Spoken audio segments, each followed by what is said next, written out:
కాన్స్టిట్యున్సీలోకి ఈరోజు సోర్లగంది గ్రామానికి వెళ్ళడం జరిగింది. అవన్నీ కూడా నోట్ చేసుకున్నాం. ఎలా P4 చేయాలి, P4లో అక్కడ ఉన్నటువంటి పేదరికంలో ఉన్నటువంటి కుటుంబాలను ఎలా పైకి తీసుకురావాలి.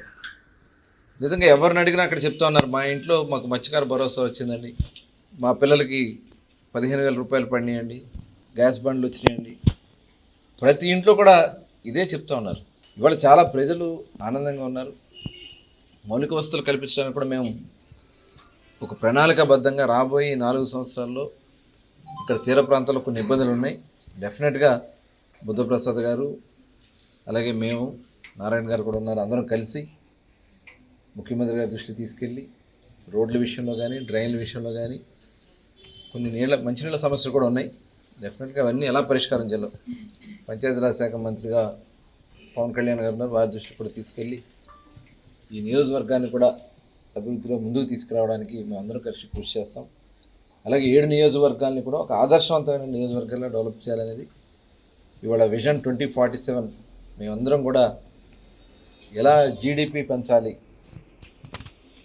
Gross domestic property, state domestic property ఎలా పెంచాలి, ఇక్కడ ఉన్నటువంటి అవకాశాలు వనరులు ఏంటి, అగ్రికల్చర్ సెక్టర్, ఇండస్ట్రీస్ సెక్టర్, అలాగే మనకి సర్వీస్ సెక్టర్.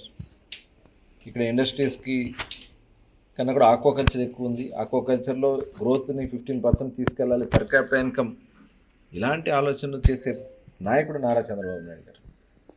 మరి దానికోసమే అందరం కూడా ఒక ప్రణాళికాబద్ధంగా ప్రతి కాన్స్టిట్యున్సీకి ఇప్పుడు ఒక ప్లానింగ్ బోర్డు వేస్తూ ఉన్నారు. నియోజకవర్గ ఎమ్మెల్యే గారు దాని ప్లానింగ్ బోర్డు చైర్మన్గా ఉంటారు, జిల్లా ఇన్ఛార్జ్ మంత్రి ఉంటారు, ఎంపీ గారు వైస్ ప్రెసిడెంట్గా ఉంటారు.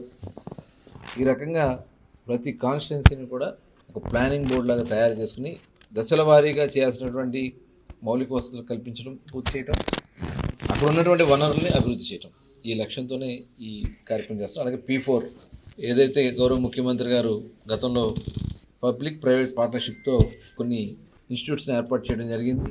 ఇవాళ పీపుల్ని కూడా కలిపి పేదరికం లేని సమాజ నిర్మాణం కోసం ముందుకెళ్తున్నాం. అది విజన్ 2047లో భాగంగా విజన్ 2029కే పేదరికం లేని సమాజ నిర్మాణానికి బంగారు కుటుంబాలను ఐడెంటిఫై చేశాం. జిల్లాలో దాదాపు 80,000 చిల్లర బంగారు కుటుంబాలను ఐడెంటిఫై చేశాం. దానికి మార్గదర్శనం కూడా కొంతమంది దాతలను కూడా అడాప్ట్ చేసుకోవడానికి కూడా ఐడెంటిఫై చేస్తున్నాం. ఈ ప్రక్రియ అంతా 10 రోజుల్లో కంప్లీట్ చేసి